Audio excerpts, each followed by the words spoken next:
만약에 이런 식으로 금융을 계속 푼다라고 했을 때는 다른 영역에 대한 금융 지원이 축소될 수밖에 없습니다. 그래서 내년 이후에 단기 장에서 유일하게 수요 유인책으로 활용하는 금융정책은 신생아 특례 대출이 될 가능성이 굉장히 크다.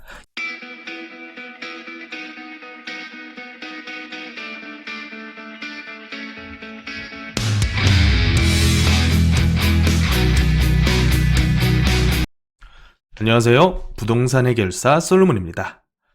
요새 부동산 시장 분위기 심상치 않은 거 다들 아시죠? 올 초부터 가을까지 몇 달간을 이어왔었던 가격 반등 시기가 9월 말 이후부터는 다시 조정장으로 접어드는 분위기입니다. 거래량도 상당히 급감을 했고요. 이런 급격한 분위기 변화의 원인은 특례 보금자리론 일반형의 조기 종료도 한몫을 했다고 보여집니다. 아무래도 최근 있었던 대다수의 거래들은 전세 낀 갭 투자가 아니라 실거주 목적의 거래이다 보니까 대출 총량의 감소로 단기 수요가 쭉 빠졌던 거겠죠. 자, 그런데 정부에서 또 다른 수요 견인책을 내놨습니다. 지난 8월에 발표된 신생아 특례 대출인데요. 아직까지 다주택 규제를 급하게 완화하는 움직임보다는 또 다른 방향의 내 집 마련 대책을 통해서 연착륙을 시도를 한다고 보여집니다. 물론 이제 저출산 시대, 지금 같은 저출산 시대에서 명분도 탄탄하다고 보여지고요. 자, 그래서 오늘은 내년 1월부터 시행될 신생아 특례 대출을 샅샅이 분석을 해보면서 내년 부동산 시장이 폭락으로 흘러갈지 혹은 연착륙이나 강보합 위주로 흘러갈지 한번 따져보려고 합니다. 자, 우선은 이런 정책이 나오게 된 원인부터 한번 파악을 해봐야겠는데요. 현 부동산 가격 정책의 목표는 사실은 연착륙이라고 보는 게 맞겠죠. 더욱더 강하게 치고 올라가서도 곤란해지고요. 그렇다고 너무 급하게 빠져버리면 지금도 이미 건설업계가 굉장히 위기에 빠져 있는 상황인데 그 여파가 금융 시스템 위기까지 번질 수 있는 아주 안 좋은 악재가 다다른단 말이죠. 그래서 이런 모든 부분들을 막기 위해서는 경착륙보다는 연착륙 혹은 약보합 위주로 조금씩 문제가 해결되기를 딜레이시키는 그런 정책이 더 효과적이다라고 보여집니다. 그런데 이제 거시시장 분위기 자체가 고금리 장기화가 예상되는 상황이고 이런 상황에서 다주택 규제를 완화를 했다가는 금융 시스템적인 위기가 더욱더 커질 수도 있고요. 또 한편으로 내년 4월에 있는 총선에서 지금 현재 여당이 큰 타격을 받을 수도 있다고 보여집니다. 그렇기 때문에 이번에도 역시 실수요자 위주의 정책 금융 카드로 신생아 특례 대출이라는 카드를 꺼내들었다라고 보여집니다. 자, 그러면 신생아 특례 대출 정부에서 발표한 내용부터 먼저 보시면 일단 정책 방향은 출산 가구에 대한 파격적인 지원을 통해서 집 걱정 없이 아이를 키울 수 있는 여건을 조성을 해주겠다. 자, 그래서 출산 가구에 대한 주택 공급 대책으로 여러 가지 우선 및 특별 공급 신설을 해서 신축 분양을 더 쉽게 받을 수 있게 지원을 해주고요. 또 한편으로 출산가구 금융지원, 오늘 살펴볼 내용이 여기에 포함되어 있는데 신생아 특례 구입자금 대출 그리고 전세자금 대출을 도입을 해주겠다라고 얘기를 했습니다. 그리고 공공분양시 소득기준 완화, 부부 개별 청약 허용, 이거 굉장히 큰 거거든요. 그리고 청년특공, 공공전 민간임대, 혼인규제 개선, 이런 부분들은 이제 아이를 낳기 전에 결혼을 먼저 고민하게끔 만들어주겠다는 얘기겠죠. 그래서 신생아 특례 대출 같은 경우에는 내년 1월부터 바로 시행이 될 예정입니다. 자, 그래서 지금까지 있었던 정책 대출들에 대한 비교표를 제가 한번 만들어 봤는데요. 일단 기존의 특례보금자리론 이전에 있었던 보금자리론 요건을 한번 보면 대상이 집값 6억 원 이하를 대상으로 합니다. 그리고 소득 기준이 좀 깐깐했었죠. 부부 연소득 기준 세전 7천 정도 수준이었고요. 집값도 6억 원 이하 주택에 대해서 LTV 6, 70%, 그 중에서 대출 한도는 3억 6천까지만 대출을 해줬습니다. 어떻게 보면 서울에서 주택을 구입하기에는 상당히 낮은 수준의 대출 총량이라고 보여지고요. 그리고 금리 수준도 파격적으로 낮다라고 보이진 않아요. 4% 초중반대 수준인데 이것을 이제 특례 보금자리론을 탄생을 시키면서 우대형 같은 경우는 기존의 보금자리론을 많이 활용을 했습니다. 다만 소득 기준을 1억까지로 약간 높여줬었고요. 그리고 지금 대출을 많이 받지 못하는 원인 중에 하나가 DSR이라고 하는 대출에 대한 규제가 들어가기 때문인데 DSR 40%가 아니라 DTI 60%. 이 차이가 뭐냐면 DSR은 기존에 내가 가지고 있었던 모든 대출에 대한 원리금 상환액 대비해서 소득 수준을 물어보는 거고요. DTI 같은 경우는 해당 주담대 외에는 이자 상환액에 대한 소득 수준만 물어보는 겁니다. 그래서 아무래도 DTI 부분이 조금 더 완화된 금융정책이다라고 볼 수가 있겠고요. 대출 한도는 5억 대상으로 했을 때 3억 6천까지 대출을 해주는 것으로 총량이 결정이 되었고요. 또 금리 수준 같은 경우는 기본금리 4.05%에서 4.5%를 기준으로 했을 때 여러 가지 해당 항목에 포함이 되면 우대금리를 최대 80bp까지 해주는 것으로 정책 자금을 결정을 했었습니다. 그런데 이 우대형보다 훨씬 더 수요가 많았던 것이 바로 일반형이죠. 일반형 같은 경우는 조금 현실에 부합하는 측면이 있었거든요. 물론 이제 무주택 혹은 1주택 상환이나 대환 목적에만 사용을 할 수가 있는데 집값 기준이 일단은 9억 원 이하로 상당히 높아졌고요. 소득 기준이 없어졌습니다. 소득 기준이. 부부합산 1억을 초과하더라도 정책 자금을 받을 수가 있고요. 또 금융 규제 같은 경우도 동일하게 DTI 60%라는 상당히 완화된 금융 규제를 받아들었다. 그리고 대출 한도가 대폭 상향이 됐습니다. 5억까지 빌릴 수 있다 보니까 9억대 정도의 집값이면 충분히 내 돈 일부와 5억이라는 대출을 받아서 내 집 마련을 할 수 있는 정도의 총량은 나왔더라. 그런데 워낙에 인기가 많다 보니까 9월 27일부로 조기 종료가 됐습니다. 그 정책 자금으로 집행됐었던 예산이 조기 소진이 됐기 때문인데요. 그런데 건수가 굉장히 많았었죠. 전체 건수 중에서 65%가량이 우대형이 아닌 일반형으로 밀집이 됐었고요. 금액에 대한 비중으로 보더라도 6대 4 정도의 비중으로 일반형의 인기가 훨씬 더 컸다라는 것을 알 수가 있겠죠. 그런데 이런 특례 보금자리론과 비교를 했을 때 신생아 특례 대출은 그러면 얼마나 많은 대출 총량을 얼마나 또 싸게 빌려주느냐 비교를 한번 해보겠습니다. 일단은 주택 구입자금 위주로 한번 볼 텐데요. 대상이 굉장히 좁은 편입니다. 2023년 출생한 신생아가 있는 무주택 가구를 대상으로 주택 구입자금이 실행이 되고요.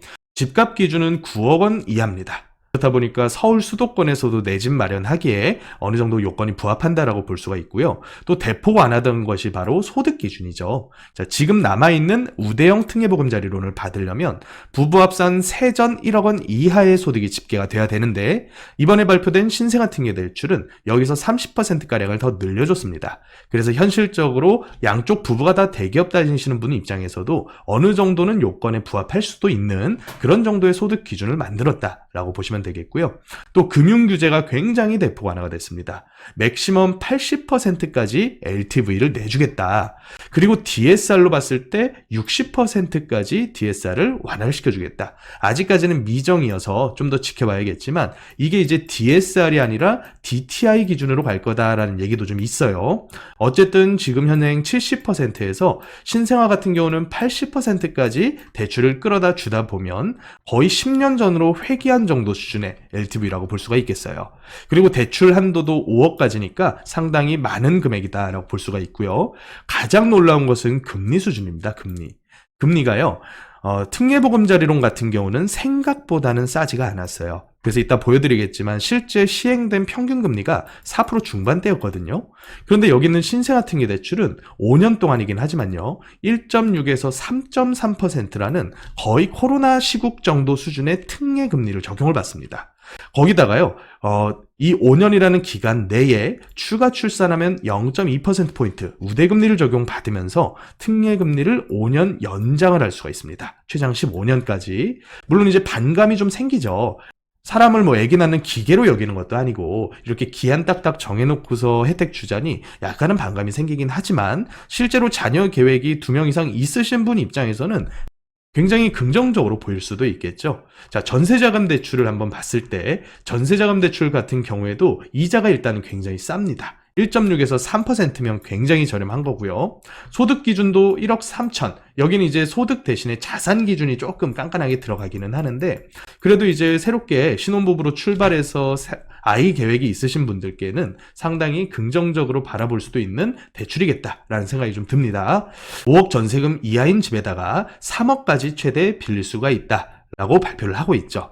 그래서 그 규모, 총량을 한번 보니까 27조 원에 달합니다. 27조 원. 특례보금자리론 일반형을 발표했을 때의 전체 총량이 39조 6천억으로 발표를 했었다가 이게 불과 몇 달 만에 조기 종료가 됐었죠. 그런데 27조 원이라고 하는 거는 39조 원에는 못 미치지만 그 신생아를 낳을 수 있는 대상자에 비해서는 굉장히 대량의 예산을 배정했다라고 보시면 될 것 같습니다. 그래서 2023년도 한 해를 이끌어왔었던 특례 보금자리론의 효과를 제가 가격과 거래량 지표로 한번 보여드리려고 하는데요. 일단 전체 주택담보대출에 대한 잔액에 대한 비교를 한번 해드리겠습니다. 자, 위에 보이는 핑크색 선이 예금 취급 기간에서 실행한 전체 주담대 잔액입니다. 이제 신규 액수가 아니라 잔액이니까 누적형이라고 보시면 되겠고요. 그리고 밑에 있는 초록색 선이 보금자리론 전체 잔액입니다. 그래서 특례보금자리론을 시행했었던 시기, 자, 그리고 일반형 특례보금자리론을 시행했었던 시기, 이 시기를 한번 봤을 때, 자, 2023년도부터 일반형을 본격적으로 시행을 했거든요. 그러니까 이 일반형이 시행됐었던 1월 이후부터 전체 주담대 잔액 중에서 보금자리론 잔액이 차지하는 비중이 껑충 뛰는 것을 볼 수가 있습니다. 기존에는 한 12%대에 머물렀었는데 불과 몇 개월 만에 14%대까지 껑충 뛰어버렸죠. 그러니까 9억 이하의 주택을 매입하려고 보금자리론 중에서 일반형을 대부분 다 이용하셔서 이런 식으로 보금자리론 비중이 굉장히 높아졌다. 그래서 신규 판매 금액도 한번 보면요. 2008년도니까 굉장히 오래전부터 쌓아온 통계란 말이죠. 그런데 그 중에서 굉장히 눈에 띄는 두 번의 굴곡이 있는 게, 자, 코로나 발생 직후에 주택 구입이 무지하게 늘어났을 때, 그때 당시에 서울에서만 월 평균 거래량이 12,000건을 넘어서도 거래가 있었거든요. 그때 당시에 신규 발행된 보금자리론 판매 액수가 8조 원에 달합니다. 그런데 이번에 일반형 개시를 하고 나서도요, 7조 5천억 대를 넘어가 버려서요. 그러니까 사실 코로나와 거의 엇비슷한 정도 수준으로 이 보금자리론이 신규 판매가 됐었다는 얘기예요. 그만큼 일반형 보금자리론에 대한 수요가 어마어마했다는 얘기겠죠. 그러니까 실제로 서울 수도권에서 주택 구입할 여력이 되시는 분들은 부합산 1억 초과하는 소득 수준을 가지고 계시면서 내 자기 자본 4억 정도 금액을 보태서 9억 미만의 주택을 5억 정도가량, 5억 미만 정도의 대출을 끌어다가 사실 수 있는 분들이 서울 수도권의 대부분 주택 수요자다라고 보시면 될 것 같아요. 자, 그 다음으로 각 대출별 금리 비교를 한번 해볼 텐데요. 여기 있는 초록색 선이 보금자리론 평균 금리고요. 나머지는 예금 금액 주담대 금리 중에서 고정형과 변동형을 제가 같이 표시를 한번 해봤습니다. 그런데 금리 수준을 보니까요, 사실은 4% 중후반대에서 큰 편차가 없어요. 보금자리론이라고 하더라도 이 우대금리에 해당하시지 않는 분들은 평균적으로 4% 중후반대를 보금자리론 평균 금리로 내고 계시다. 그래서 사실은 이 효과 자체가 금리에 대한 효과라고 보기보다는 대출 총량을 늘려주면서 그 기준을 낮춰준 그 효과가 훨씬 더 크다라고 하는 게 금리 비교를 해보니까 딱 볼 수가 있겠죠. 그래서 기준금리도 같이 봤을 때는 최근 거의 1년 가까이를 기준금리 동결을 하고 있는 상황인데, 그 전에 이제 변동형 금리가 한번 툭 튀어나갔다가 최근에는 다시 내려가고 있는 추세죠. 자, 그렇지만 최근 한두 달 동안에는 약간은 금리가 다시 상승하는 기조로 가고 있다라고 인지하시면 될 것 같아요.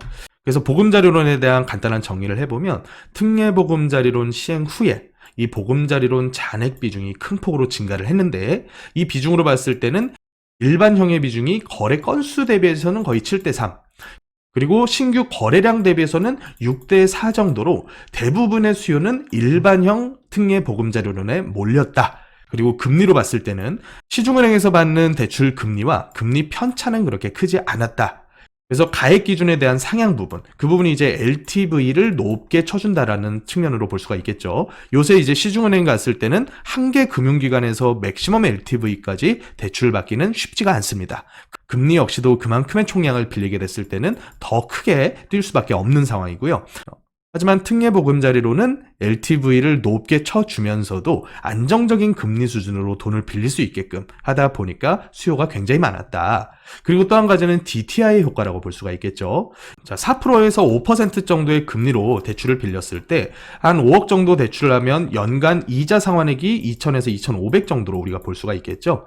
하지만 이보다 더 중요한 게 바로 원금 상환을 더해야 된다는 부분인데, 연간 3% 이상, 그러니까 30년 기준으로 봤을 때 3% 정도라고 볼 수가 있겠죠. 5억에 대한 3%면 연간 1,500 정도의 원금 상환을 동시에 해야 된다는 의미가 됩니다.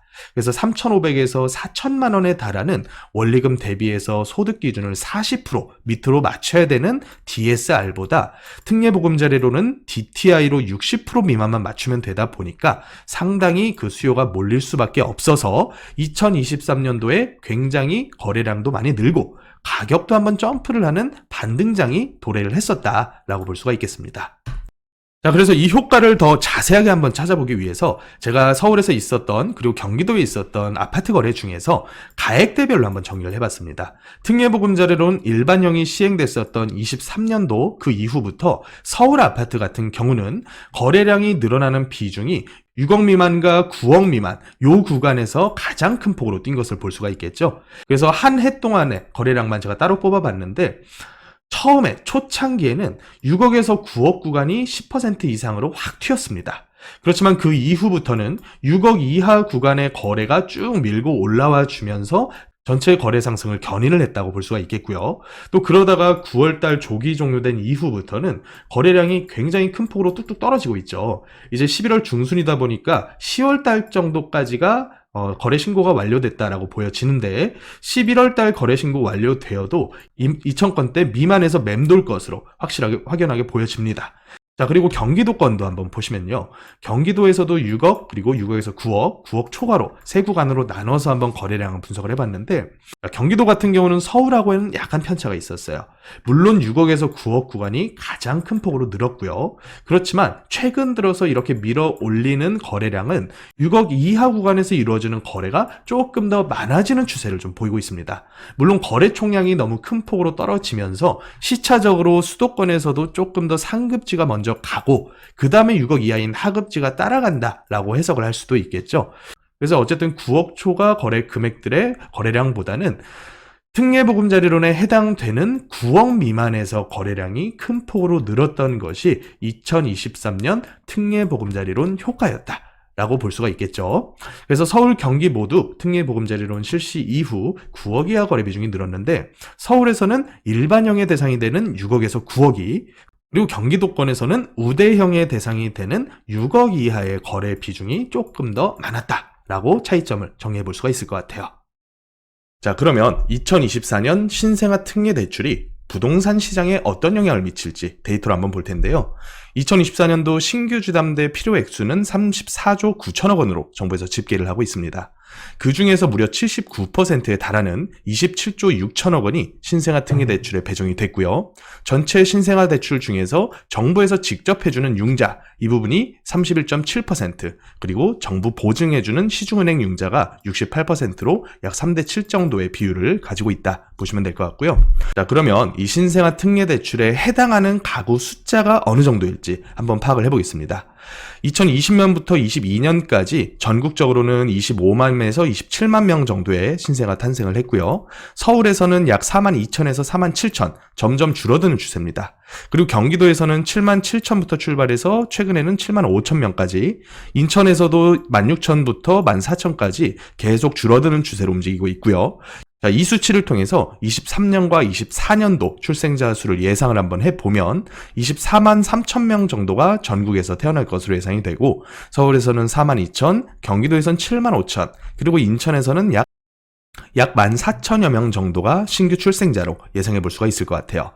자, 이 수치를 월 평균으로 나누게 됐을 때는 한 달에 서울에서는 3,500명 정도의 신생아가, 그리고 경기도에서는 6,250명, 인천에서도 1,160명 정도의 신생아가 예상이 됩니다. 자, 그런데 제가 봤을 때는 이 신생아 가구 중에 100%는 아니지만 상당히 많은 가구가 신생아 특례 대출을 활용을 할 것으로 보여집니다. 그 이유는 금리가 굉장히 저렴하기 때문인데요. 일단 기준금리보다도 낮습니다. 이 기준금리가 현재 3.5% 동결하고 있는 상황에서 신생아 특례 대출 금리는 1.6에서 3.3이라는 어마어마하게 낮은 금리로 유인책을 쓰고 있거든요. 자, 그리고 이 3.3%에서 우대금리까지 적용을 하게 되면 3% 미만에서 신생아 특례 대출 금리가 시행될 가능성이 굉장히 커집니다. 자, 그러면 앞으로 기준금리 및 전반적인 시장금리가 내려가더라도 향후 최소 5, 6년 동안은 이거보다 싼 금리의 대출 상품 없을 것으로 보여집니다. 그래서 만약에 이 전체 신생아 탄생 가구 중에서 한 80%만 이 신생아 특례 대출 활용해서 아파트를 신규 매입한다라고 감안했을 때 서울에서만 2,000건대 중반의 월별 거래를 이끌어낼 수가 있고요. 경기도권에서는 86에 42, 4,000건대 이상의 거래를 만들어낼 수 있는 그런 대출 상품이다 라고 볼 수가 있습니다. 그래서 미치는 영향을 한번 정리를 해보면 일단 신생아 특례 대출은 책정된 26조 9천억이라는 예산 대비해서 해당하는 가구가 상당히 적다라고 보여집니다. 자, 그렇기 때문에 일반형 특례보금자리론보다 조기 소진될 확률이 굉장히 적다라고 예상해 볼 수가 있고요. 자, 서울에서만 월 3,500명 정도의 신생아가 23, 24년도에 탄생할 것으로 예상이 되는데 그 중에서 약 7, 80%의 가구만 신생아 특례 대출을 활용해서 신규 아파트 구입으로 진입을 하더라도 월별 거래 건수를 2,000건대 이상은 만들 수 있는 정도의 대출 총량이 되겠다. 그래서 특례보금자리론과 비교를 해보면 9억 원대 미만의 거래, 그러니까 6억에서 9억 구간이 가장 많을 것 같거든요. 서울에서는 6억에서 9억짜리 아파트 값들의 상승을 견인할 수 있는 거래량이 나올 가능성이 크다. 자, 그리고 경기도권에서는 월간 4,000건대 이상의 거래가 6억대 미만의 거래, 그리고 일부는 6억에서 9억대 아파트 가액대로 거래가 많이 이루어질 수 있는 정도 수준의 그런 상품이다라고 보여집니다. 하지만 최근에 이 금융 리스크 부분이 계속 문제가 되고 있습니다. 그 중에서도 특히 취약하다라고 평가받는 프로젝트 파이낸싱이라던가 사업자 대출, 이런 부분들이 앞으로 금융 시스템 위기를 야기할 것이다 라는 기사도 나오고 있는데, 여기에다가 추가적으로 정부에서 보증하는 정책금융을 무지하게 큰 총량을 풀게 됐을 때는 금융 리스크가 더욱더 커질 수밖에 없습니다. 하지만 이거는 명분이 너무나 충분한 대출 상품이기 때문에 계속해서 유지될 가능성이 크고, 만약에 이런 식으로 금융을 계속 푼다라고 했을 때는 다른 영역에 대한 금융 지원이 축소될 수밖에 없습니다. 그래서 내년 이후에 단기 장에서 유일하게 수요 유인책으로 활용하는 금융정책은 신생아 특례 대출이 될 가능성이 굉장히 크다. 이거 이외에는 현재 지원해줄 어떤 명분도 그리고 자금도 부족한 상황이다. 그래서 앞으로 내년 초부터 몇 개월 동안은 이 신생아 특례 대출이 얼만큼 활용되어서 시장을 견인하는지 이 부분을 눈여겨보시면 좋을 것 같고요. 또 해당되시는 가구들은 저는 눈치 볼 거 없이 이거 쓰시는 게 좋다라고 봐요. 아무리 이 시장이 불안정한 상황이라도 향후 5년, 10년 동안 이자 1.6에서 3.3이라고 하는 아주 초저금리의 대출 상품은 출시되기 불가능할 것으로 보여집니다. 자, 그래서 물론 초저금리 기간은 5년이라는 아주 짧은 기간만 정해놓고서 지원해준다고는 하지만, 자, 그렇다고 하더라도 향후 5년 내에 주택 구입 의사가 있으신 분들은 이 5년 내에 초저금리의 이런 상품이 또다시 출시되기는 상당히 어려울 것으로 보여집니다. 그래서 본인들의 자금 스케줄 잘 확인하셔서 제가 봤을 때는 해당하시는 가구라면 6억에서 9억 정도 되는 금액으로는 내 집 마련에 충분히 활용할 만한 상품이겠다라고 보여집니다. 자, 지금까지 신생아 특례 대출이 어떤 영향을 미칠지 한번 살펴봤고요.